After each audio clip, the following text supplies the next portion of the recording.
Oi, rytelis. Varom šiandien link Denpasaro, link Kangų. Bandysiu gal susitvarkyti savo vizą antram mėnesiui prasitęsti. Šiaip dar turiu laiko, bet nenoriu užsivėlinti. Tai aplankysim bičius kelis gal pasurfinti išeis, pasiėmiau savo prangelę. Po sporto. Nuotaikelė puikiai. Važiuojam.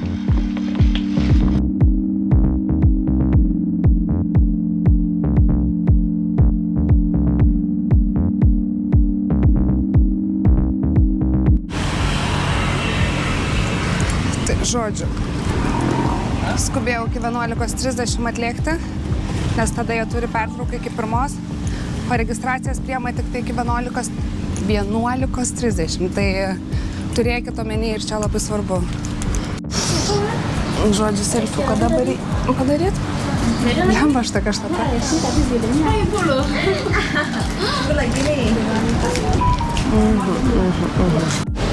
Nu tai žodžiu, atvariau, viską susipildžiau. Tai ten reikia vieną formą užpildyti, kad prasitęsti. O Jėzau, kaip jis atrodo. O kitą formą, ten, kad verification tavo kad konfirmintų, kad čia tikrai tu. Tai viską šiaip buvo galima pasidaryti iš namų, bet, tų barkodų aš nežinau, kaip ten juos galima atsisiųsti ir iš kur jų gauti, nes čia viską vietoje nusiskanavau. Tai susimokėjau 520 000. Žiūrėk. Įkrito vien. Ir jo, kortele buvo galima pasidaryti mokėjimą. Ir taip paprastai prasitęsiau. Tai vienintelis dalykas, kadangi dabar jau nuo 11 iki 11:30 visi laikai buvo užimti, tai negalėjo man iš karto verification padaryti, kad čia tikrai aš, nes ten reikia eiti pas tokius darbuotojus, jie tiesiog nufotografuoja, tralelelelele ir viskas, ir tiek žinau. Tai kadangi mokėjimas atliktas, tai dabar kuo greičiau tiesiog reikės sugrįžti kitų laikų kažkada anksti iš ryto, kad man padarytų verification ir viskas. Tai ką žinau, sumoki 30 eurų ir tiek žinau, gali viską per vieną dieną susitvarkyti, bet kadangi šiek tiek jau pavėlavau atvažiuoti, tai tiesiog viskas užimta buvo. Viskas, lekiam su sese kažkur kažką. Čiau.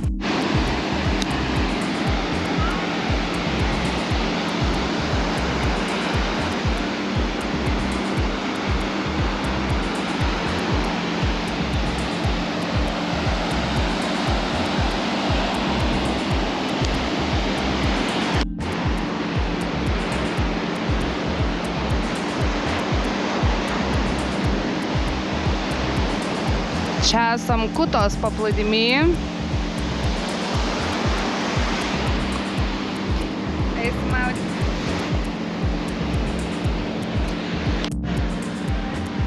Ta prasme, moto tai mūsų užstatytas pilnumoje.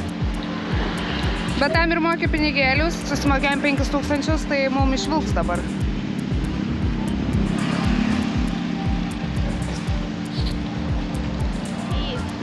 Hala. Here's the key. No key.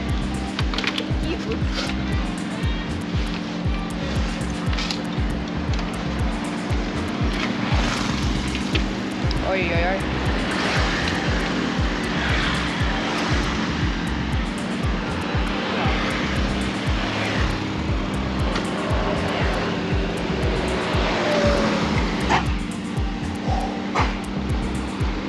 Tie sunkieji.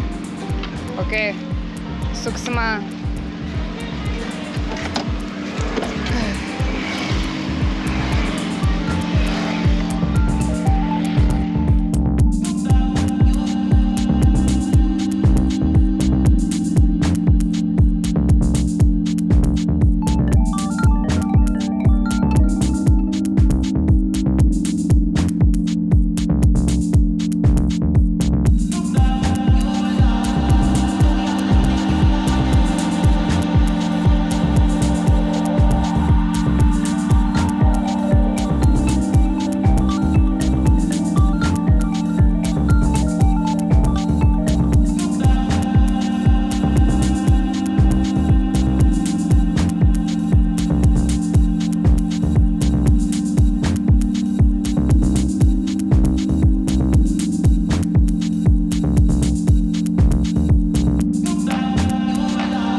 Labas rytelis.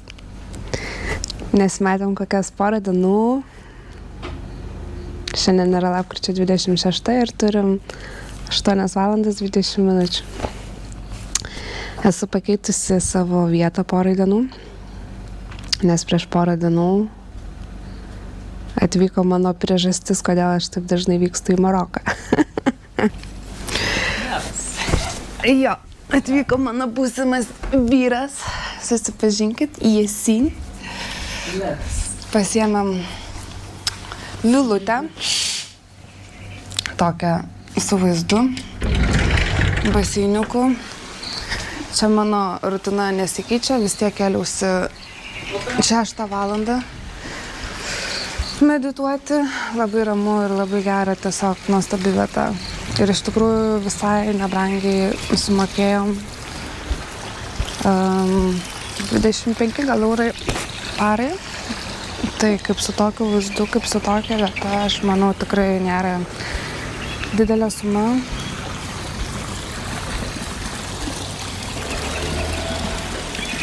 Nuostabi vieta. Būtinai pasidalinsiu šitą vietą su jumis po vlogo aprašymą. Ir šiek tiek parodysiu patį namelį. Ir šita vieta yra nutolusi nuo Ubudo dienos metu, sakyčiau, gal pusę valandos, 40 minučių važiuojant su moto, o vakare užtenka 20 minučių, nes nėra eismo, tai labai greit atsivažiuoja. Vakar šiek tiek patikrinau vietinę televiziją, tai šiaip labai juokingas kontentas, galiu pasakyti. Lava didelė, turi nuodų šitus, bet nenaudojom, nes kažkaip nei vieno uodo nebuvo.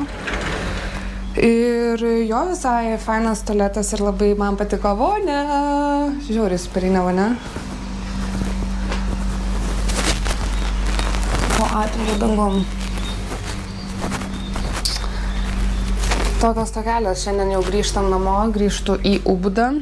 Sesė šiandien lekia namo, turėjo 2 dienas susikrauti daiktus ir patripinti viena, pabūti viena, tai sakė, labai džiaugiasi, labai patiko, tai nekantrauju pamatyti, kad papasakotų, kaip sekėsi. Sakė, labai patiko jai laikas. Tai papusryčiausim, pradėsim pakuotis patys daiktus ir po truputį važiuosim link Paulės. Dabar eisim gerti kavos. Viskas, čia, susimatysim vėliau. Myliu, bučiuoju. Šiaip visai maloniai dar nustebau, nes buvo ir pusrytukai skaičiuoti į kainą. Tai 2 dienas valgiam pusryčius taip. Kiaušinis, 2 sasyskos, batončikas. Ir šiandien, matau, atnešė vietoj sviestuko čili biškių padažiuko įdėjo. Tada dar gauni vaisių lėkštutę ir arbūzų sultis. Nice. Skanaus. Viskas. Vietelę paliekam. Lekiam pas sesę. Išlydėti sesę.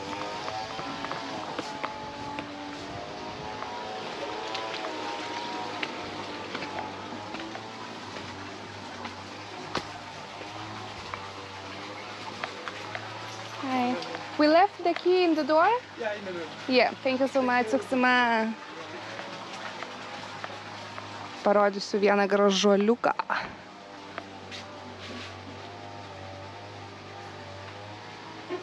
Manau, kad tikrai nuodingas. Eina savo. Jau kur, bet Indonezijoje tai tikrai susidraugavau su varais.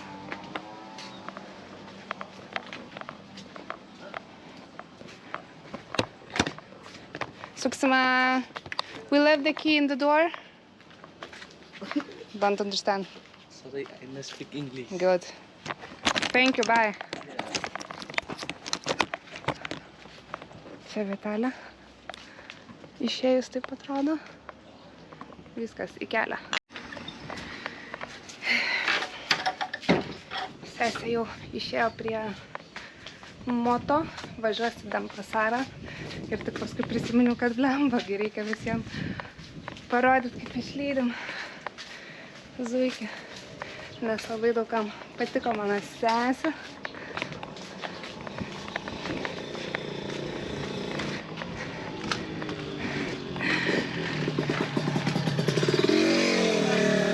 Viskas. Sesė toliau į Londą varys. Savaitėlį dar pasibūti. Čia? Va, atvažiavo sesės Grebas. Pagi. Only one. No. No. Tai va. Ačiū sesė už kompaniją, nesiverksim, neverksiu. Nėra ką, pusę metų mano Marokė susitiksim. Jo. Sunkiai. Sunki? Aha. Viskas. Myliu. Atsargiai. Sėkmėsim atsargiai. Kodėl? O kaip lip? Tai taip ir lip kažkaip reikės. O nenori tu jam duoti tarp kojų tos tašės? Ai va, ant dugno pasideda gerai. Sesė, viskas ant ryšio. It's good. Bye. Sėkmės, užsisegi. Kas čia dabar?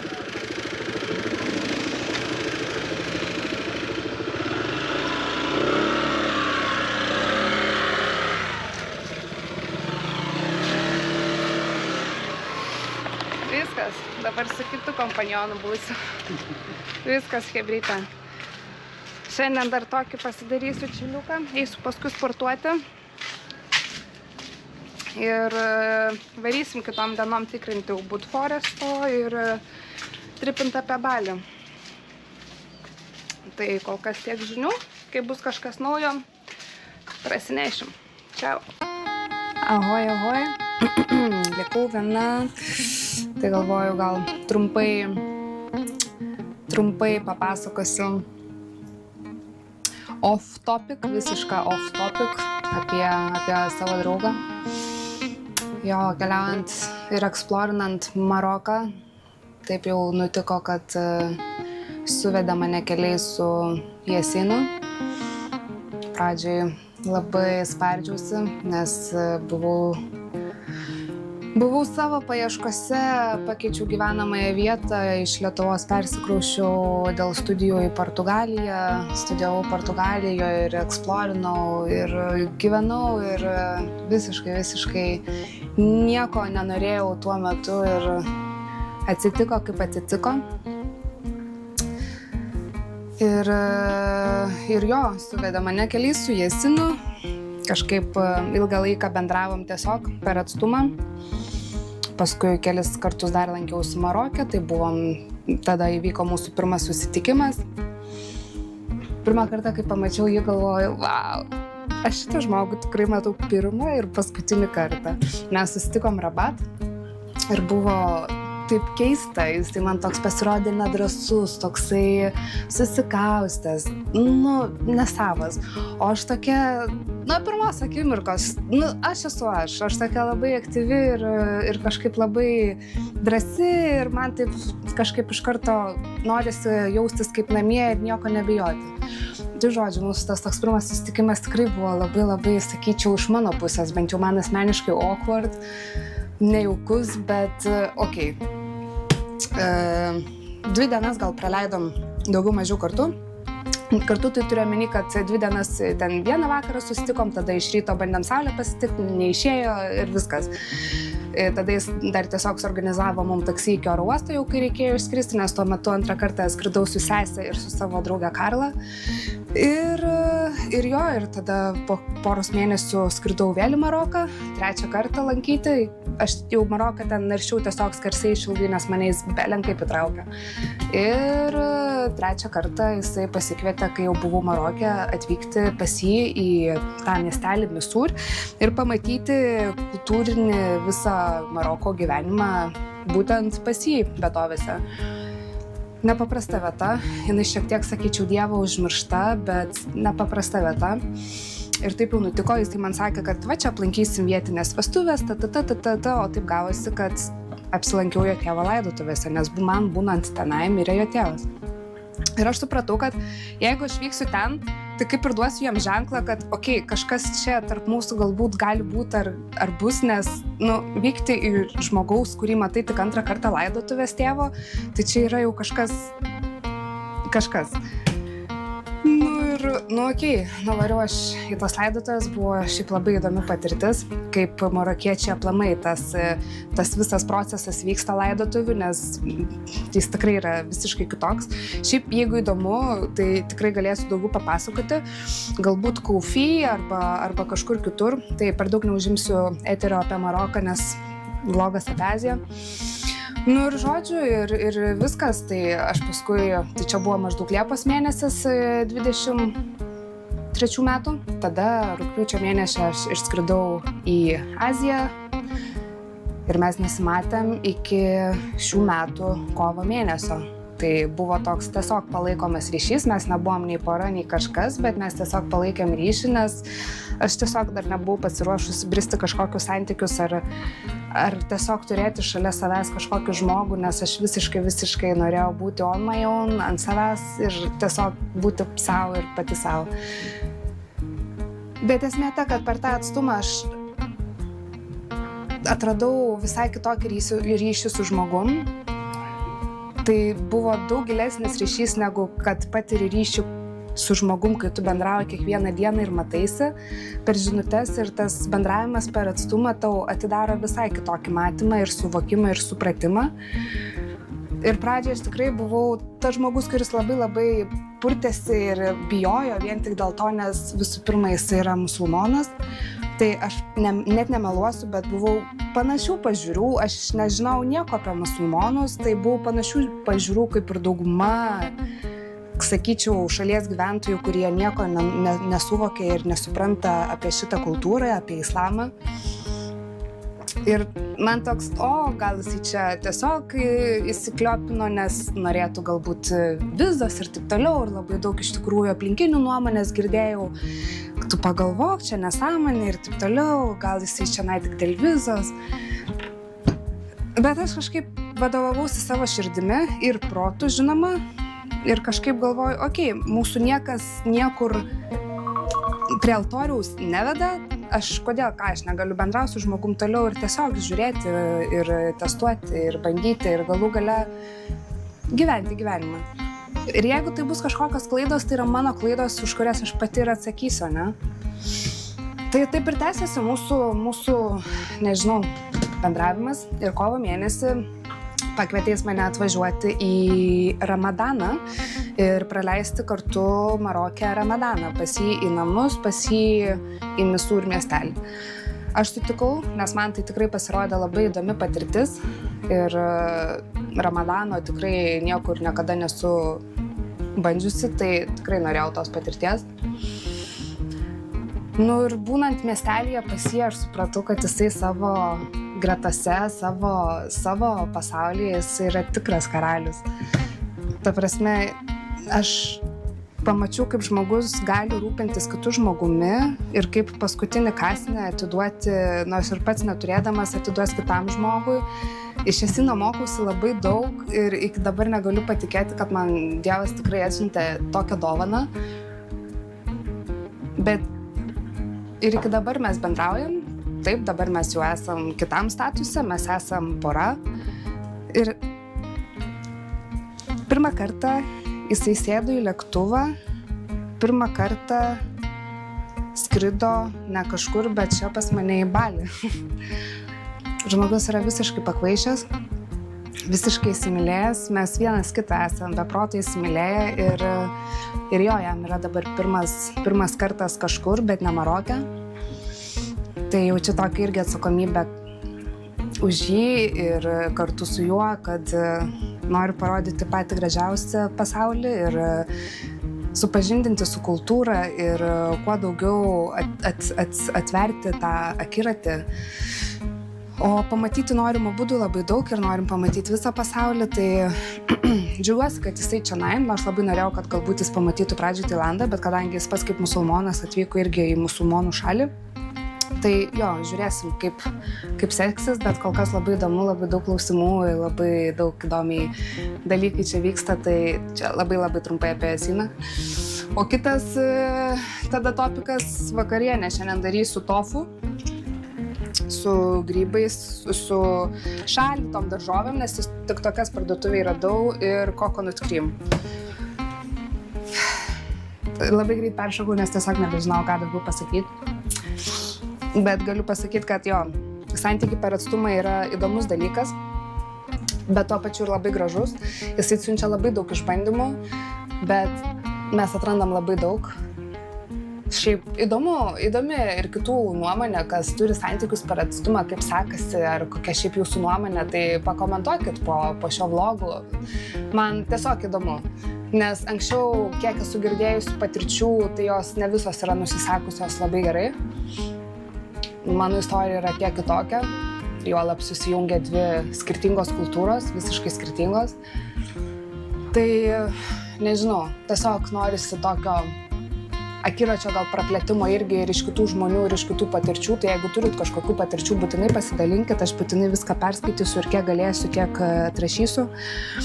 Bet jo, smagu iš tikrųjų patirti tą kitokį, turėti kitokią tą patirtį tiek santykyje, tiek su kita kultūra ir suprasti, kad tos dvi kultūros vis tik geba gražiai sugyventi, jeigu yra pakankamas sąmoningumas čia.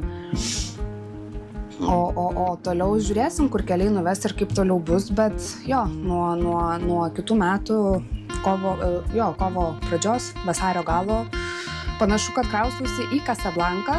Nepanašu, bet kraustausi, jau kaip ir planas toks yra. Ir labai noriu, kad Marokas taptų mano namais, nes tikrai ten daug atrandu ir daug mokausi ir dar toliau noriu naršyti. Ir galų gale Casablanka yra miestas, kuriame yra didžiausias Maroke oro uostas, tai iš tenai yra ir kitų skrydžių labai daug, ir patogių, ir nebrangių į kitas valstybės. Tai jo, po truputį Marokas tampa mano namais, ten mano ir širdis. Tai žiūrėsim, kaip čia bus. O dabar jo, dar daug laiko iki kovo mėnesio, tai tęsim kelionės po Aziją. Greitai liksiu viena, porą savaičių su Jasinu, tada 14 dieną išvykstam link Džakartos, 18 dieną jisai skrenda atgal į Maroką, o aš 18 dieną skrendu į Malaiziją. Tai iš Malaizijos 27 dieną skrendu atgal į Tailandą, o Tailande vėl laukia naujas patirtis, nes ketinu 2-3 savaitės praleisti vienuolyne Tailando šiauriai. Žodžiu, mano gyvenimas tikras chaosas, bandau atrasti daug dalykų, bandau suprasti daug dalykų ir džiaugiuosi, kur visa vaga veda ir kol turiu galimybės, tol jomis naudojasi. Tai, nežinau, nebijokit, chebra, nebijokit suklysti galų gale, nes tai yra jūsų klaidos ir iš jų pasimokysit. Linkiu to ir, nežinau, linkiu ir savo sėkmės ir nebijoti, nes to reikia visiems.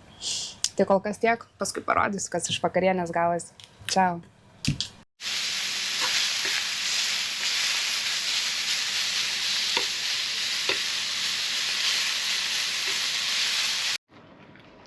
Nam. Taip gavosi. Atrodo tuštoka. Labai didelė lėkštė, bet labai fanai. Su kokosų pienu. Ir moterytė man pardavė specialių prieskonių. Tempiai. Labai geri. Iš tikrųjų, net nežinau, kas į vidų dedasi. Bet labai geri prieskoniai ir tikrai sutempia super. Ir daržovytės, ir ryžiukai. Viskas varom skanau.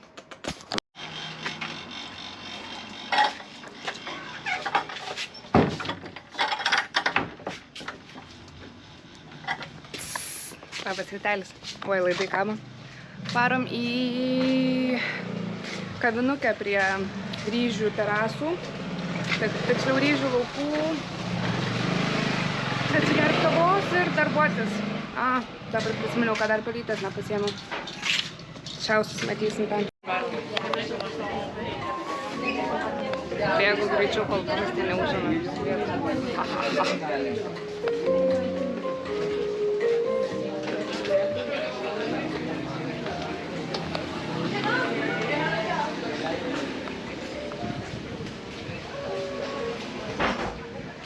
Mano mylima vietelė atsigerti kavos.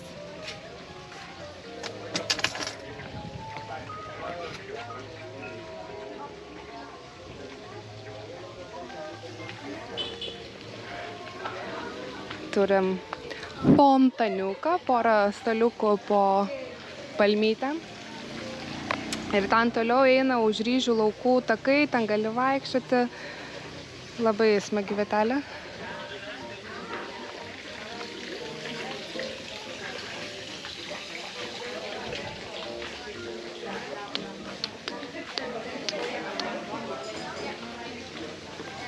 Sulekiam kavos.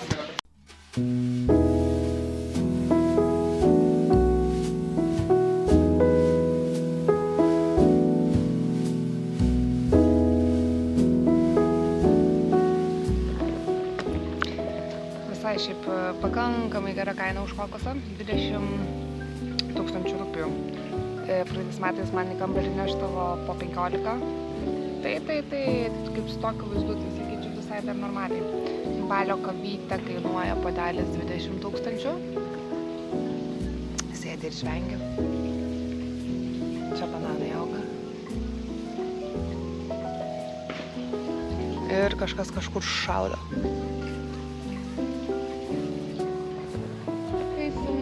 Važiuosim tiksliau dirbti į Sajūrį. Gal neužsirausiu vėl ant kokio oligarcho.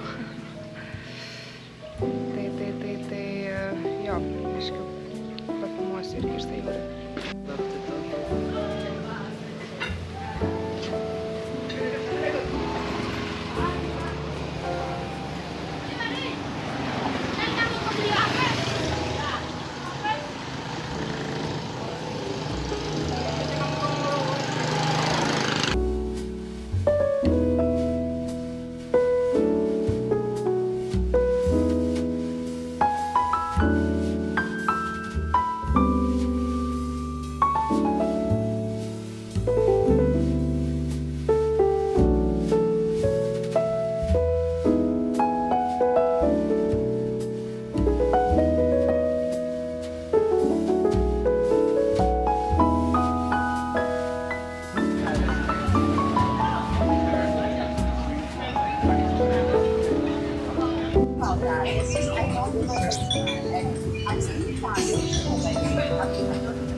Ready, they're gonna smile.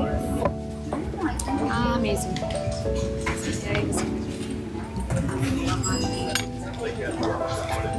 Chebra. Čia mano favorite bowlas šitoj vietoj. Tai šitą vietelę jau, kaip ir sakiau, yra vegan. Šito lėkštė, tai belenkas. Tai šiandien su vyreliu kartu darbuojamės. Abudu montuojam. Jis savo dokumentiką, aš savo vlogelius.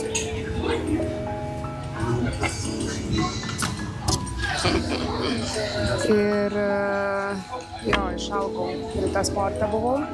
Šiaip niekada nesurodžiu sporto salės savo, tai reikės parodyti. Labai šiaip įdomi vieta, nes jos savininkas tikrai ne vietinis. Spėju, kad portugalas arba ispanas, bet tikrai gerą strategiją sukūręs šitos vietos. Dirba vien tik vietiniai, tai labai smagu, nes remia vietinius žmonės ir algas moka vietiniam, o ne šiaip kažkokiam atvykėliam, tai tas labai smagu. Daug. Šiandien, kai atėjom dieną, tai net nebuvo vietų. Atėjom apie 1 valandą, tai pilna buvo. Mes jau kadangi turėjom su savininku kontaktą, tai tada užsipuolė mane vyras, kad aš jį vos nefilmuoju, tai šiandien turėjo pats, sako, toj pavasarėsim vietą, tai davė vieną staliuką laisvą, paskui mes jau čia perėjom ant grindų atsisėsti. Bismillah.